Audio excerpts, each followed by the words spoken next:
Hey guys, welcome to another GameXplain discussion. I'm your host, Andrew Seegers, and this time we're joined by Josh Thomas from the BitBlock and game theorist Trailer Drake to discuss our impressions of Animal Crossing Amiibo Festival. So let's get started. Alright guys, so at Nintendo's, during E3, Nintendo announced what everyone wanted to see, which is Animal Crossing on the Wii U.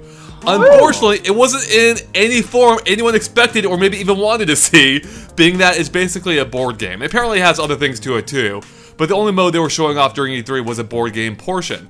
And they actually showed it off pretty in depth through a Treehouse Live segment, which I believe we all saw. In fact, I was watching it right before this discussion to fully prepare myself for this, and it nearly put me to sleep. Well, anybody playing a board game is going to be really boring unless you're Will Wheaton. I mean, I guess that's true to some extent, but like some board games can be pretty fun watching. Like I think Mario Party is fun, and that's kind of my problem with this game. Is it looks straight up like a board game. Like it's doing almost nothing that it couldn't do in just board game form. And I'm almost like, why isn't it just a board game instead? It should probably be better than it being on the Wii U. But anyways, I'm getting ahead of myself. You guys are both huge Animal Crossing fans. What was your reaction to seeing this announced at E3? Mine was pretty much the same as probably literally everybody's, where I first saw Isabelle being tapped to the gamepad, and I was like, oh my gosh, and they were like, world premiere, and I was like, this is gonna be Animal Crossing for Wii U, and like the first 2 seconds I was like, oh, and then wait a minute, what's on the ground? Why am I turning gray and melting? What is happening? This is the worst thing ever. And I pretty much continued that feeling. Yeah, this is a huge disappointment. Why? Who wants this? Who is this for? I might be the unpopular guy, but I don't think it's that bad. It's by no means anything that we were wanting or expecting, but for a free game, I honestly can't complain too much. I'm just glad that we have freaking Animal Crossing amiibos. That's what I'm excited for. So, okay, you bring up 2 points there, Drake, I want to address. For one, I don't think the announcement of this... okay, I guess it's like nuts and bolts territory, right? Where it's not the game anyone expected, it's getting a ton of backlash for that. But the game could, the concept itself isn't terrible. It could still be a fun game. It'd be like if they announced, Mario Party's next Mario game. As like the next big Mario game. It's like whatever, but it's still fun. The problem with this is, going off what I saw, this looks like just a terrible, boring game. So that, yeah, I mean, it is, for the record, I do think an Animal Crossing party game like Mario Party, yeah, that's cool. There's a lot of stuff you can do there. I'm not totally against that, but like the execution is terrible from what we've seen. Like, it looks so boring. That's it. There's like, from what I can see, it's like all luck. And in fact, they even say that during the Treehouse. One of the reps said it's a very luck-based game. Yeah. With some skill elements, which, let's be honest, is you get through luck. So the only skill elements I saw, potentially, are, 1, choosing which direction you go at the occasional crossroads, and 2, choosing the very occasional item you get, which I think, not even items, but like the cards you get from Red, I believe. And I saw that only happen, I think, a couple times in the 10 or 12 rounds you saw on the Treehouse. Yeah, so it looks to me like some of the most simplistic games from, what was that board game called? Wii Party. Which I detested some of those, but they were all luck-based. The only thing it has going for it here is the Animal Crossing theme. Now, real quick, there's a lot more to be said about that. But something else, Drake, is you're right. The game itself is free, but it's not. Because you need Animal Crossing Amiibo. And as far as I can tell, you need one for each player. Which means if you want to play with 4 players, you're paying $60 to play this game. Yeah. Yeah, but I was going to buy all of those anyways. So, I mean, I'm just glad I'm not paying another, $40, $50, $60 for a game on top of it because... I'm going to buy anything that says Animal Crossing on it because I'm a terrible, stupid consumer. I would rather just buy the amiibo and then sit in a room and stare at them than play this game. That would be more entertaining to me. So, I mean, the thing that really gets to me is, I mean, again, you had the initial announcement of this being an Animal Crossing Wii U game, which is going to disappoint a lot of people. But I think there's a lot of potential with the Animal Crossing universe to make it a really good board game. Like, the towns themselves lend itself perfectly to the idea of a board game, as we do see in this game. Right. But there's so much more they can be doing with it. Like, if you pass by Tom Nook's shop, you get to go in real quick and buy items that you can then plant on the board. Like, pitfalls could be a little hazard you can put on the board for your friend to fall in. Maybe plant little trees, like you get a little seed and you can plant the tree on a space and it grows and you can, like, shake fruit off of it for bonus or something like that. Like, you're right, this is so, like, Animal Crossing lends itself so well to a Mario Party-like game, but nothing that they have done in it makes any sense or works very well. I like that it changes based on the season and time of day. Kind of cool, but again, that's like the only thing that I can say seems positive, and that's really kind of worthless when you consider the core structure here is still so boring. I mean, when I first saw them talk about the month, you know, how each board game is a month, I'm like, God, that's a really good idea. So you're going to see like an evolution over the course of that month. And that doesn't seem to be the case. Like, you just go around, really nothing changes. Like, the whole idea of Animal Crossing is you're building up a town, or your house, or elements of the town over the course of, you know, months or years. Why isn't an element carried over here? Like, why can't you build, like, why isn't the, so the goal, as we've seen it, is you're trying to get the most happy points. Which is kind of dumb. Like, I tweeted out, the goal of Animal Crossing Amiibo Festival is to be the happiest player at the end. Well, I lose. Yeah, I mean, and the way you get those happy points seem to be completely arbitrary. It's like you land on random spots and you get random points. And, you know, why is, it should be, I mean, they should be, I think, sticking closer to how Mario Party handles it, where you earn bells or coins in Mario Party, and you can use those to build up something. So in Mario Party, you would buy stars. I think there's something to be said for building up, like, you know, parts of the town. And I guess a little bit like Fortune Street, right? Yeah, Fortune Street is great, especially on the Wii. I love that game. Yeah. Well, here's the issue that I'm running into, is that I don't want it to be just another Mario Party clone. Now, granted, you know, with Fortune Street and its, you know, whole series, Ikadaki Street, it's been going on for a long time, so it's already has an established formula as well. I would like to see something like kind of as a mixture between Mario Party with a lot of great Animal Crossing elements. Like, how cool would it be that if you're Tom Nook, your goal is to build up your shop all the way, or for KK is to, you know, get a huge posse of people. Because I did notice that every time that you landed on something, there were some specific things. Like for Tom Nook, oh, I bought some housing lots, or I couldn't sell this house. I liked how specific they were to the character. They could have done so much more of that instead of just taking the same, you know, get a few points, lose a few points, but with a different character. See, I think I would go against that. I don't think that we should be playing as the animal characters. I think we should be playing as villagers and have the Animal Crossing characters populate the board. Like I said, going to Tom Nook's shop or going to the Able Sisters and stuff like that. I don't really care about the idea of playing as Tom Nook or Isabelle or, you know, the Able Sisters or anything like that. I'd rather just play as a villager that I customize. Definitely. And can we just address how freaking weird KK Slider looks when he's standing? I noticed that a while ago because I had looked at models and like the T-pose and like 3D programs, and I was like, whoa, not used to seeing KK Slider like that. Looks very He's really strange. tall and naked. Yeah, he does look naked. He does, yeah. It's a little bit odd, but no, I'm totally with you, Josh. Like, there's so much potential here for this to be a really compelling board game, and they're just not realizing any of it, really. Yeah. You know, they could tie in the day and night cycle, make that proper thing. Like, even in the context of this game, I was surprised that even the day and night cycle doesn't change between turns. Like, I thought that'd be a cool little touch, right? Like, each player plays a different time of day as the day progresses to the next day. I mean, that's just a small detail that really doesn't matter. It would make the game any more fun than it looks already. Could. But it could, though. They could tie it in, yeah. Yeah, certain shops could be open at different times of the day, or, you know, the different villagers come out, you know, the more nocturnal people. Like, you know, get the wolves and you get, like, the monkeys during the day. It would have been a really fun thing. So, I mean, there's so much they could be doing here. Like, okay, so I'm watching them play the game, and I noticed immediately they're doing the same stupid thing Mario Party did with its Amiibo mode. We have to pass the gamepad around to every player so they can tap their Amiibo on it for every turn. Yeah. Which makes no sense. It's clunky. It adds nothing to the game besides the very abstract nature of the idea of you're moving your own game piece around somehow. Yeah. But that's not fun. So, like, if this was a real board in front of us in the living room, then I would get it. Yeah. But this isn't. This is a digital video game. So, don't do that. I mean, like, didn't every review complain about that with Mario Party 10? I didn't read a single one. Pretty every much. Review was I know like, mine did. No. Yeah. But the silliest thing here is, so during the treehouse, they find Red. And the Red tells them, hey, look at the gamepad to choose what card you want to get. I'm like, oh, that's kind of cool. They can choose a card without having anyone else know what card they picked up. But then he immediately says so. Right, immediately says on the TV what they got. Even shows you on the TV what they got. I'm like, no! You're doing it all wrong. So, I mean, getting back to like your idea, Josh, like how cool would it be if you could set up pitfalls using the gamepad so that all other players couldn't see where you put it, right? There's so much potential there with using the gamepad in a way that makes sense instead of the stupid way of tapping your amiibo every time. Yeah, and I mean, you could put public works projects at certain spaces, like in front of them, and then if somebody lands on them, they have to like give you some happy points or bells or something to like use it. No, they have to fund it.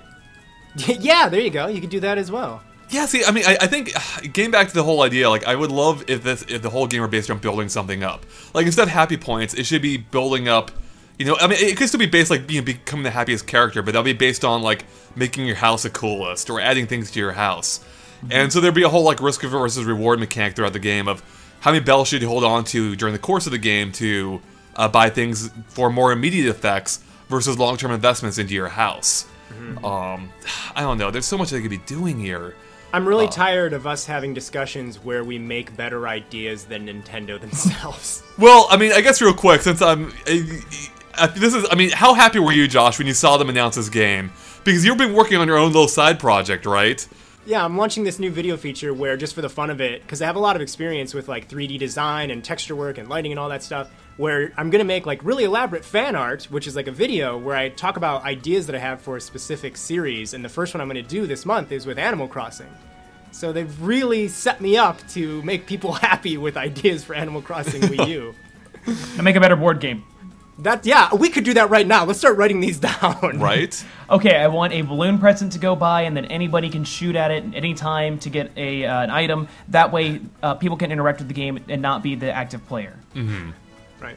Yeah, There's so many ideas. exactly. So many ideas. Well, I mean, they could even... I mean, they've already talked about how you can bring in houses from the, was it Happy Home Decorator? Yeah, it's kind of cool. Neat. Yeah, no, that's a cool little thing. It'd be cooler if you could bring in your whole town if, like, the board game somehow dynamically adjusted to that. That's probably a little bit crazy.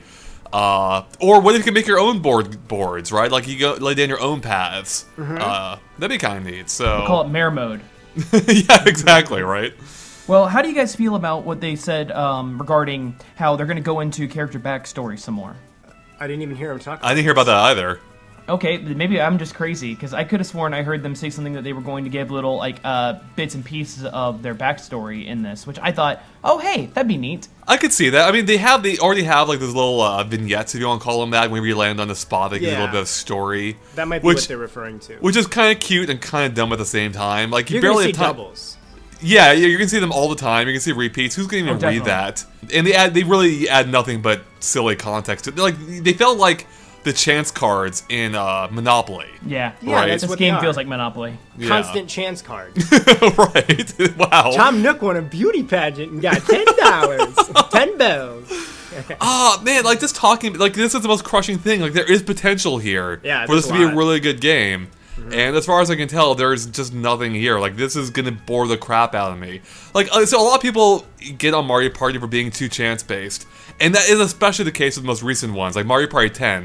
I mean, that's why I didn't like Mario Party 10. It's all, like, chance-based. And this seems to be taking that concept even further. You know, whereas I've been playing a lot, or... Derek and Tom were at my house over the past week or so, or the week after E3, just hanging out. And we're playing a lot of Mario Party, the original, like, Mario Party 1, 2, and 3. And because those, yeah, exactly. Because you actually had some influence on the game. Like, it felt, even though there is a lot of luck involved, there is still some skill or strategy involved as well. Now, don't get me wrong, it can totally change over the course of the game. But if you play enough Mario Party, like, odds are, over the course of the games, the person who's best at the game will win overall. Yeah. Whereas that doesn't seem like that'll be the case here at all. Like, there's just no chance to influence the game in any meaningful way, it seems like. Well, because everybody has a chance, and it'll be fun and happy. It's not a competition, it's a fun little get-together. Well, like, during the treehouse, even one of the spokesperson for Nintendo mentioned how she gave, it might have been her nephew or something, or maybe her kid. I think you might be about to say what I was going to say. Oh, yeah, where... No, go ahead and finish. Where her kid wasn't able... she tried playing Animal Crossing, she loved the characters, but wasn't able to enjoy the game because she couldn't read and didn't know how to enjoy it. But she could see her kid or nephew or whatever enjoying this game because it requires no reading skills or comprehension skills at all. Yeah. This has, like, reading every time you land on a space. Yeah. But I guess it doesn't matter, though, right? I think that's the idea behind it. Like, it does not matter. Even though there is reading every time you land, like, it doesn't matter what it says. Not really, no. Yeah. Actually, what I was going to say is, just to kind of further the idea of this game not even involving much skill, I saw at one point in the Treehouse live stream thing, Joan came to town to sell turnips, and one of the players couldn't afford to buy turnips, and she just gave her turnips anyway. Like, even that's so crappy. Like, you can't afford to buy turnips, so I guess you don't get any. Wait, no, just kidding, you do. Here you go. It's like, what? Wow. Why? This is so wrong. Yep. I don't get it. But, they did say there's only one mode in the game. Yeah. So, do you guys have any hopes for the other modes in the game? And if so, what might you expect from them? Like, so there seem to be no minigames, as far as I can tell, in the board game itself. But maybe there'll be other minigames in the game. They mentioned that if you scan the Amiibo card, that gives you a minigame. I read that in an interview. Amiibo did they? cards Okay. give you minigames. I don't know where you play them or how you play them, but yeah, I don't know. It's almost like they identified what we actually would want, and then they put it behind a paywall. Yeah. Right, but that's weird. So that's a secondary mechanic. Like, most people probably wouldn't even have those cards, necessarily. No. Right? Well, I think, so they were showing, I guess some websites are posting, like, bundles and pre-order stuff for this, and apparently it comes with, like, two or three cards and 2 Amiibo or something for $60. So if you buy the package, right. But what Then if you you would. just buy the Amiibo separately, Then you wouldn't be getting any minigames, I guess. Yeah, right, yeah. I don't know what other things they could put into it because, they didn't lead with the board game, which I don't know what else they could really do to make me want to use my Amiibos more. I don't know. We got Happy Homemaker. We have the little, like, Animal Crossing Plaza on the Wii U. What else could really be done? I mean, minigames are all I can think of, or maybe even more board games. But from what they said, that's not what it sounded like, so... Is this developed by ND Cube, or is this developed by the Animal Crossing team? That's a good one. Well, the producer, or the person they had on the Treehouse, is responsible for a lot of the Animal Crossing games. Right. So, but she could just be overseeing it too, which I'm not Yeah. quite sure. Keep everything on brand and on model. Yeah. If it's ND Cube, both of their Wii Party games did have, like, a lot of different types of modes in them. So we could, we could see some crazy interesting modes, but I feel like if there are interesting modes, why are they showing this, like, incredibly dull board game? Yeah. I think it's the most exciting thing they had to lead with. That's sad. That's depressing. Yeah. Board game, more like board game. Wow. Yep. I went there. Yeah. Yeah, I just think there's a whole lot of missed potential here. I mean, no matter what, people have been disappointed that it wasn't true Animal Crossing in Wii U. I wouldn't have. I would have accepted something different. I think that my disappointment is just this is boring. I mean, that's it. I would have too. Like, I mean, a lot of people wanted to see that game, but I think had they shown off something worth seeing, it could have been okay. Right. I actually strongly believe that the best games are always the ones that we didn't ask for. They're the ones where Nintendo was giving something we didn't know that we wanted. But this is a lot of stuff that we didn't know we wanted because we actually don't want it. That's the problem. That's a problem. It's not like it's not a really cool thing like Splatoon where it comes out of nowhere and it's amazing and they show off all this exciting, wonderful stuff. This is watered down Mario Party and not even interesting. This looks worse than the most recent entries of the Mario Party series, which is very sad. Yeah. If that's even a thing. But It who really knows? is. Maybe it'll come together. Maybe, there's stuff they'll implement into the board, and I'm kidding myself, aren't I? Yeah. I mean, that's a sad thing. Like, it looked awfully final during the Treehouse. Yeah, that did look pretty, yeah. Right. Well, do you guys have any final thoughts at all about Animal Crossing Amiibo Festival? Animal Crossing Amiibo Festival we haven't mentioned yet, or anything else you wanted to bring up before we wrap it up here? I actually do want to say one thing. Okay. This is not about Amiibo Festival, but I feel like maybe we should put a positive spin on this discussion real quick. Sure. I actually think Happy Home Designer has turned out pretty well for what it is, and I'm excited to play definitely. that. Gonna import it from Japan this month. Check it out, get all those little Amiibo cards, and make some homes. So I actually haven't seen anything about it, really, since the initial announcement. Have they added anything to it since then, or...? Well, you said that in such a snarky way. I was having a hiccup at the same time, Oh, I so I think that was a side Oh, effect. so that's your excuse? Yep. So you can actually make the outside of their home as well, like fence it in and put stuff outside. That's the most new thing they've added, but it's cool because like they also show how you can change the windows in their room. You can change the shape of the room to where it's not always just a square. You can make it longer or something. You can put rugs down now and ceiling fans, and you can change the doors like on the inside. So I don't know, I mean, you know, cute little extra thing. I feel like it's acceptable because we already have a main Animal Crossing game on the 3DS. So it's kind of like, usually we only get one Animal Crossing game per console. This is like a cute little bonus thing. So we have another Animal Crossing game for 3DS fans. So that's cool. But with the Wii U, we ain't got the main Animal Crossing game. So it's kind of hard to swallow the spin-off before we get the main thing that we all wanted. And now... You know, I would just like the Animal Crossing game from Nintendo Land to be made into a full game instead of this. There you go. Yeah, that would be interesting. Maybe something like that'll be an Amiibo Festival. Could be, yeah. I'm willing to give Amiibo Festival a shot when I see it in its final form. That's this holiday season, right? Yeah, that's right. They said this holiday, so yeah. I mean, if this could just be a mode in the game, maybe the full game will be a lot better. Who knows? I mean, it's definitely possible, and I'm definitely hoping that's the case. Yeah. Well, I think that about wraps up for us here, so thanks guys for watching. If you liked our discussion, make sure to like and follow us on Facebook and Twitter at GameXplain, which you can find links to in the description below. It's a good way to keep updated on everything we post. And, Josh, do you want to let people know where they can find you at? They can find me at the BitBlock anywhere on this here internet. Alright. Makes it easy. And how about you, Trailer Drake? You can find me on Trailer Drake and or Comic Drake, so you can learn more about video games and or comic books. Yay! Awesome. There you go. And of course, keep an eye on GameXplain.com for maybe more on Amiibo Festival. Yep, or we're gonna play it point. online together, Andre. Oh, is it gonna have online? Probably not. Alright, and other things gaming as well. Thanks guys. Bye.